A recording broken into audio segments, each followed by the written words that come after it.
आइए भक्तों, आज सुनते हैं शुक्रवार के दिन सुनी जाने वाली संतोषी माता की कथा एवं कहानी। तो एक बार बोलिए प्रेम से संतोषी माता की जय, भगवती माता की जय। संतोषी माता की व्रत कथा।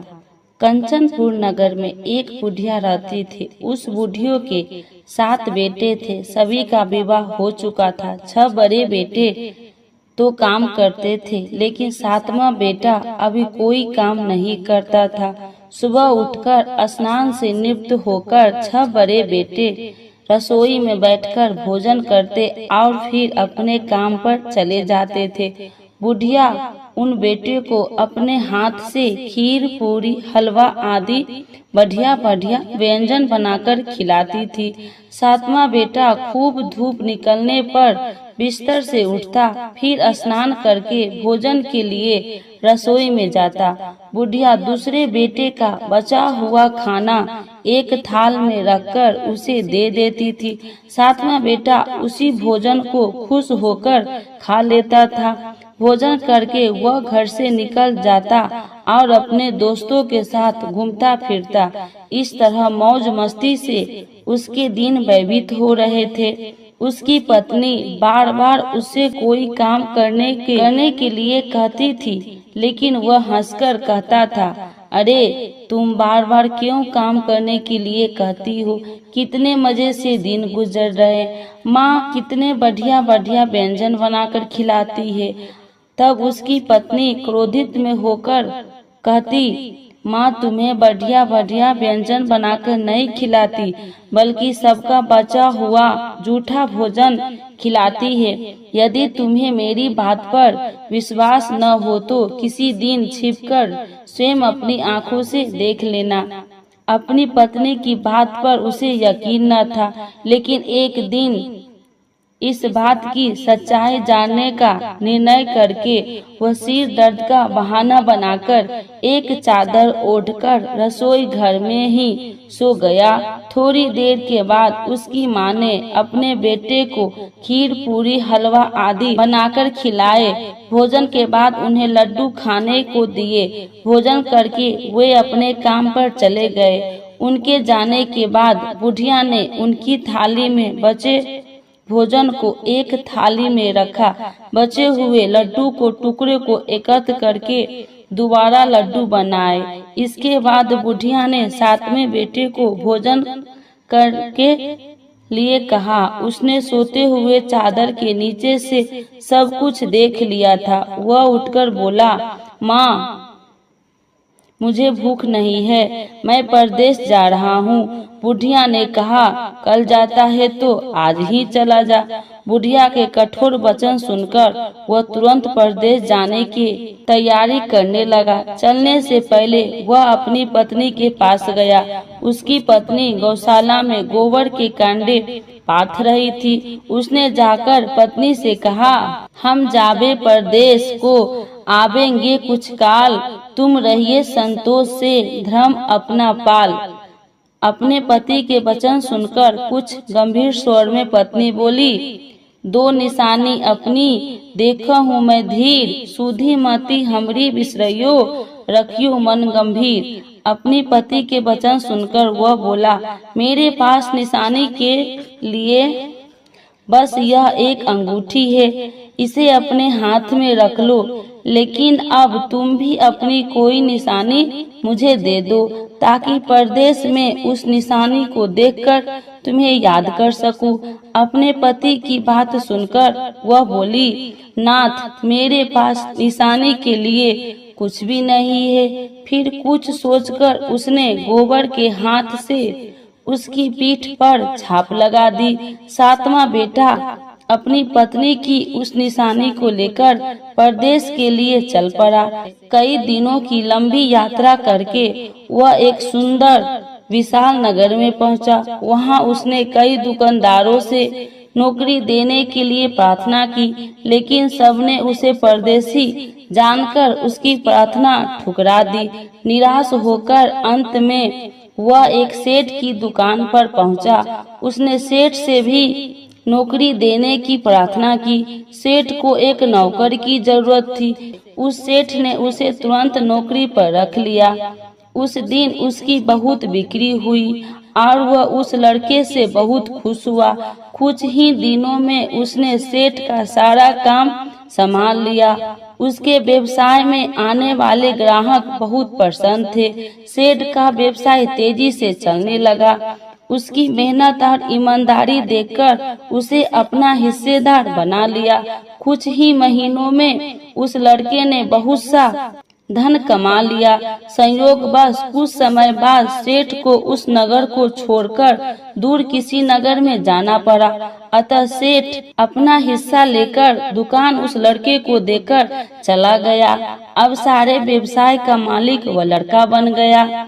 उधर बुढ़िया उस लड़के की पत्नी को बहुत दुख देने शुरू कर दी थी। वह हर समय बहू को जली कटी बातें सुनाती रहती थी। वह बेचारी हर समय काम पर लगी रहती थी, लेकिन फिर भी उसकी जेठानी उससे कुछ न कुछ बुरा भला कहती रहती थी। सुबह होते ही बुढ़िया उस लड़के की पत्नी को जंगल में लकड़ियां लाने के लिए भेज देती थी। उसे आटे से निकले चोकर की रोटी खाने को देती थी और नारियल की कटोरी में पानी पीने के लिए देती थी। वह बेचारी चोकर की रोटियां खाकर भी किसी से कुछ नहीं कहती थी। बस इसे अपना भाग्य का लेखा सोचकर चुप रह जाती थी। एक दिन वह जंगल से लकड़ियां काटकर लौट रही थी। उस रास्ते पर संतोषी माता का मंदिर था। उस मंदिर के पास लकड़ियां का गठरा जमीन पर रख वह कुछ देर आराम करने के लिए रुकी। मंदिर में उसने बहुत सी स्त्री को पूजा करते देखा तो उसने पूछा, आप सब किसकी पूजा कर रही है? इस पूजा के करने से क्या पुण्य मिलता है? एक स्त्री ने उसे बताया, हम सब संतोषी माता का व्रत करके उनकी पूजा कर रहे हैं। संतोषी माता की पूजा करने से धन संपत्ति में भंडार भरता है, निडरता दूर होती है, परिवार में सभी सुख शांति से रहते हैं, लड़कियों का शीघ्र विवाह होता है और उन्हें स्वयं वर मिलता है, व्यवसाय में लाभ होता है, निसंतानों के घर में संतान होती है, पति अगर परदेश गया हो तो संतोषी माता की अनुकंपा से शीघ्र घर लौटता है, न्यायालय में कोई मुकदमा चल रहा हो तो उसमें जीत होती है, धन संपत्ति में बढ़ोतरी होती है, पारिवारिक कलेश नष्ट होती है, व्रत करने वाले स्त्री पुरुष को संतोष मिलता है, सभी मनोकामनाएं पूर्ण होती है। स्त्री से संतोषी माता के व्रत के बारे में इतना सुनकर उसने व्रत करने की विधि भी पूछी। तब एक बूढ़ी स्त्री ने उसे बताया, संतोषी माता के व्रत करने के गुड़ और चने का प्रसाद बांटकर स्वयं भी प्रसाद ग्रहण करना, कभी नहीं भूलना। संतोषी माता गुड़ और चने से की गई पूजा से प्रसन्न होती है। संतोषी माता का व्रत शुक्रवार को ही किया जाता है। शुक्रवार को सूर्योदय से पहले उठकर स्नान से निवृत्त होकर संतोषी माता के मंदिर में जाकर पूजा करके व्रत कथा सुननी चाहिए। मंदिर में न जा सके तो घर के किसी कमरे में संतोषी माता का मूर्ति या चित्र रखकर छोटा सा मंदिर बनाकर पूजा करनी चाहिए। व्रत करने वाले व्यक्ति को उस दिन कोई भी खट्टा चीज या खट्टा फल नहीं खाना चाहिए। घर में भी किसी को खट्टी चीज नहीं खानी चाहिए। संतोषी माता के व्रत के बारे में सभी बातें पूछकर सातवें बेटे की बहू ने मन में निश्चय किया कि आज सारी लकड़ियां बेचकर गुड़ और चने खरीदकर आने वाले शुक्रवार को संतोषी माता का पूजा अवश्य करूंगी। उसी दिन उसने लकड़ियां बेचकर गुड़ और चने खरीदे। शुक्रवार को सूर्योदय से पूर्व उठकर उसने स्नान किया, फिर एक कलश में स्वच्छ व ताजा जल भरकर चने और गुड़ के साथ जंगल की ओर चल पड़ी। रास्ते में संतोषी माता के मंदिर में जाकर उसने संतोषी माता का विधिवत पूजा की और व्रत कथा सुनी। फिर संतोषी माता के चरणों में सिर रखकर प्रार्थना की, हे माता मेरे कष्ट दूर करो, मैं हमेशा तुम्हारी पूजा करूंगी। मेरा पति परदेश से सकुशल लौट आए। संतोषी माता का स्मरण करते हुए उसने आसपास वाले को गुड़ और चने का प्रसाद बांटकर थोड़ा सा प्रसाद स्वयं भी ग्रहण किया। इस प्रकार सातवें बेटे की बहू ने हर शुक्रवार को संतोषी माता का विधिवत व्रत करना आरंभ कर दिया। दूसरे शुक्रवार को उसने व्रत किया तो उसके पास पति का पत्र आ गया। तीसरे शुक्रवार को पति का भेजा हुआ रुपया आ गया। इस पर घर के लोग उससे ईर्ष्या करने लगे। जेठानियां ताने देने लगी, अरे अब तो पति का पत्र आने लगा है, रुपया भी आने लगा है। घर के बच्चे भी बार बार कहने लगी, अब तो चाची के पास रुपया आने लगा है। अब वह किसी से सीधे मुंह बात भी नहीं करेगी।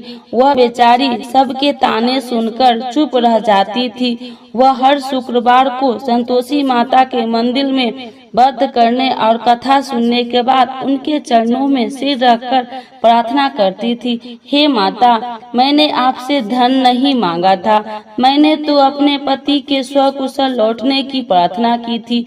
एक दिन उसकी प्रार्थना सुनकर संतोषी माता ने प्रसन्न होकर कहा, जा बेटी तेरी मनोकामना पूरी होगी, तेरा पति शीघ्र घर लौटेगा। वह बेचारी संतोषी माता के वचन सुनकर खुशी खुशी घर लौटी। उधर सातवां बेटे दुकानदार इतना व्यस्त हो चुका था कि उसे पत्नी और घर की कोई स्मरण नहीं था। दुकान के काम से उसे फुर्सत ही नहीं मिलती थी। संतोषी माता उस बेटे को इतनी व्यवस्था देखकर बहुत परेशान हुई। तब बहुत सोचकर संतोषी माता ने उस बेटे को स्वप्न में दर्शन देकर कहा, धानी साहूकार सो रहा है या जाग रहा है? वह बोला, हे माता मैं जाग नहीं रहा हूँ और सो भी नहीं रहा हूँ, आप मेरे लिए आज्ञा करें। संतोषी माता ने कहा, तूने परदेश में आकर इतना धन कमाया पर क्या तुझे अपनी पत्नी का कुछ भी स्मरण नहीं है? उसने कहा, हे माता मुझे अपने पत्नी का तो स्मरण है, लेकिन इस दुकान से कहीं जाने का मुझे अवकाश नहीं मिलता। अब देखो ना सारा रुपया व्यवसाय में लगा हुआ है, जब तक सारा रुपया वापस नहीं आ जाता मैं अपने घर कैसे जा सकता हूँ? संतोषी माता ने कहा, कल सुबह उठकर संतोषी माता का नाम लेकर मंदिर में घी का दीपक जलाकर पूजा करना और फिर दुकान पर जाकर संतोषी माता का नाम का दीपक जलाकर प्रणाम करके काम शुरू करना। शाम होते होते उधार दिया धन लौट आएगा। इतना कहकर संतोषी माता उसके स्वप्न से अंतर्ध्यान हो गई। सुबह उठकर उसने अपने मित्र से स्वप्न की बात कही तो वे सब उसका मजाक उड़ाने लगा, लेकिन उसका मन नहीं माना। उसने संतोषी माता पर पूरा विश्वास करके मंदिर में जाकर घी का दीपक जलाकर, दुकान पर भी दीपक जलाकर संतोषी माता का स्मरण करके काम शुरू किया। उस दिन संतोषी माता का अनुकंपा से सचमुच चमत्कार हो गया। उधार सामान ले गए लोग जल्दी जल्दी रुपया लौटाने आने लगे। देखते ही देखते रुपये का ढेर हो गया। शाम तक सारा धन लौट आया। दुकान का सारा सामान हाथों हाथ बिक गया। अब संतोषी माता को नमस्कार करके वो अपने घर लौटने की तैयारी करने लगा। उधर सातवें बेटे की पत्नी प्रतिदिन की तरह जंगल से लकड़ियां काटकर घर की ओर लौट रही थी। लकड़ियां का बोझ अधिक होने के कारण उसने मंदिर के पास गठरा उतारकर संतोषी माता के चबूतरे पर बैठकर थोड़ा सा विश्राम किया। तभी उसे दूर से धूल उड़ती दिखाई दी। उसने संतोषी माता से पूछा, हे माता आज यह धूल कैसी उड़ रही है? माँ ने प्रसन्न होते हुए कहा, आज तुझे तेरी पूजा का फल मिलेगा। तेरा पति परदेश से लौट रहा है, यह धूल उसके लौटने से उड़ रही है। अब तू इन लकड़ियों के 3 हिस्से कर, एक हिस्से नदी के किनारे रख, दूसरा हिस्सा मंदिर में रख और तीसरे हिस्से को सिर पर रखकर घर ले जा। तेरा पति लकड़ियाँ देखकर रुकेगा, लकड़ियाँ जलाकर भोजन बनाकर खाएगा और फिर घर जाएगा। तू घर पहुंचकर लकड़ियाँ का गठरा आंगन में डालकर कहना, सासू जी लकड़ियाँ का गठरा ले आई हूँ, चोकर की रोटियां और नारियल की कटोरी में पानी दे दो। फिर पूछना, आज घर में कौन मेहमान आया है। संतोषी माता की बात सुनकर वह खुश होती हुई घर की ओर चल पड़ी। कुछ देर बाद उसका पति वहां पहुंचा और लकड़ियां का ढेर देखकर उसने भोजन बनाकर खाया। फिर कुछ देर विश्राम करके वह घर पहुंचा। उधर बहू ने लकड़ियां का गठरा जमीन पर डालते हुए जोर से आवाज लगाई, सासू जी लकड़ियां ले लो, चोकर की रोटियां दे दो, नारियल की कटोरी में पानी दे दो, आज घर में कौन मेहमान आया है। यह सुनकर उसकी बुढ़िया सास बोली, बहू ऐसा क्यों कहती हो, तेरा पति ही तो परदेश से आया है। नहा धोकर मीठी खीर खा, नए कपड़े पहनकर पति के पास बैठ। उसके पति ने कमरे की खिड़की से सब कुछ देखा और सुना। उसने कमरे से बाहर आकर भिखारी की तरह खड़ी अपनी पत्नी को देखकर कहा, माँ यह औरत कौन है। माँ ने कहा, बेटे यह तेरी बहू है, जब से तू परदेश गया है तभी से इसने ऐसा हाल बना रखा है और सारा दिन गांव में ऐसे ही जानवरों की तरह घूमती फिरती है और घर का कोई काम नहीं करती है और नारियल की कटोरी में पानी मांग रही है। 7वां बेटा गंभीर होकर बोला, माँ मैंने इसकी सारी बातें स्वयं अपनी कानों से सुनी है, मुझे बराबर वाले दूसरे घर की ताली दे दो, मैं उसी घर में रहूंगा।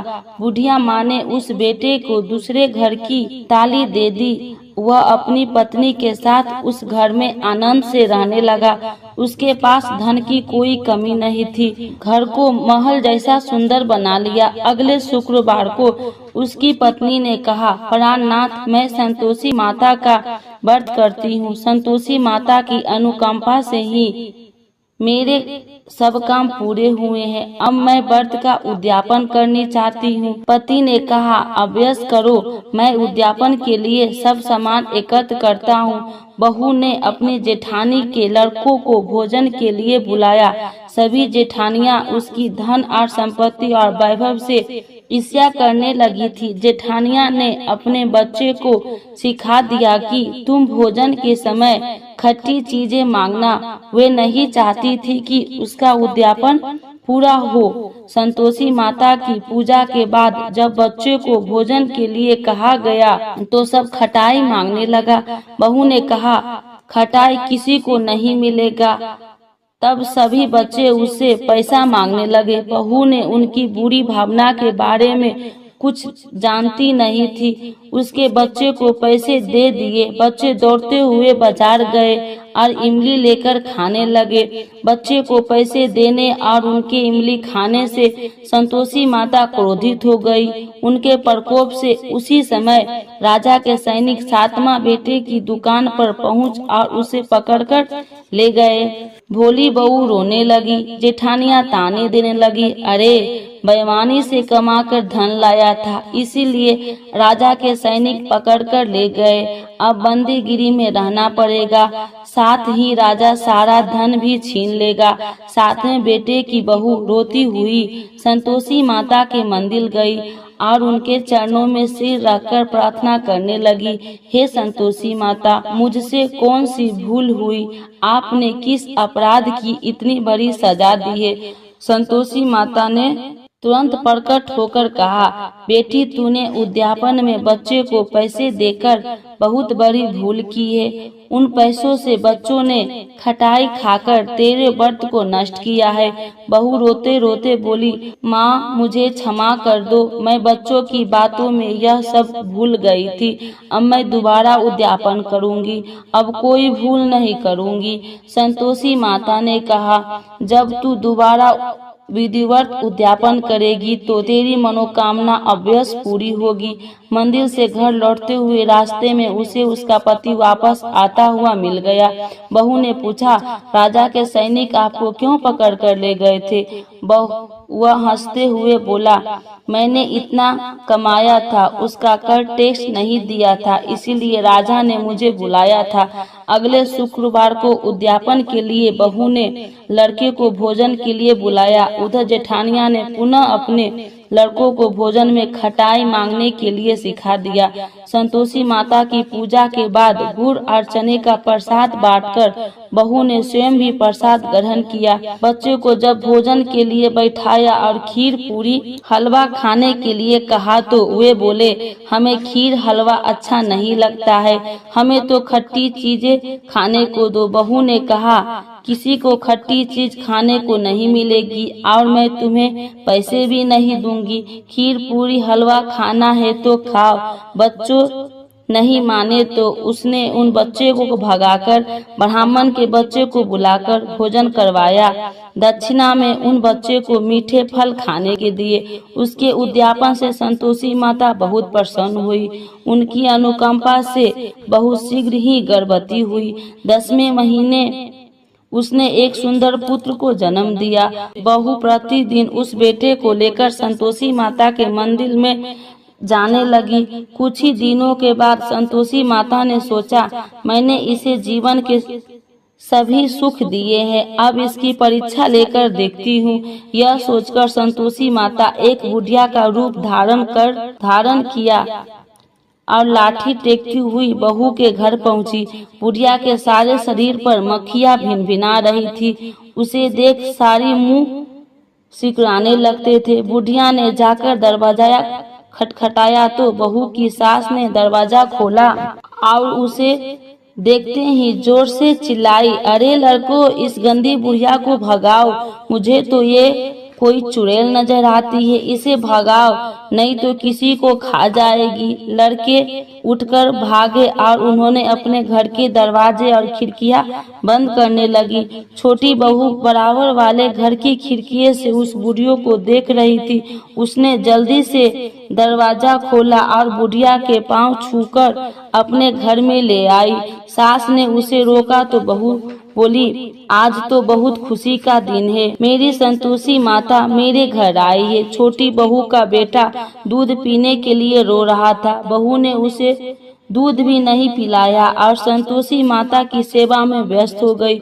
बुढ़िया के सास क्रोध में बहू को बुरा भला कहने लगी। बहू बोली, सासू माँ, आज मेरी संतोषी माता मेरे घर आई है, इनकी व्रत करने से मेरे घर में इतनी खुशियाँ छाई है। इतना सुनते ही उस बुढ़िया के पास दौड़ते हुए आए और उनके पांव छूकर क्षमा मांगते हुए बोले, माँ हमें क्षमा कर दो, हमने आपको पहचानने में बहुत भूल की, हमें आपके व्रत की विधि नहीं जानते हैं। हे माता, अब हम भी आपका व्रत किया करेंगे। उन लोगों की प्रार्थना सुनकर बुढ़िया का रूप धारण किए संतोषी माता प्रसन्न हुई और उन्होंने संतोषी माता के व्रत की विधि भी बताई। बुढ़िया से व्रत की विधि जानकर संतोषी माता के व्रत करने से उनकी सभी मनोकामनाएं भी पूरी हुई। उनके घर में धन की वर्षा होने लगी।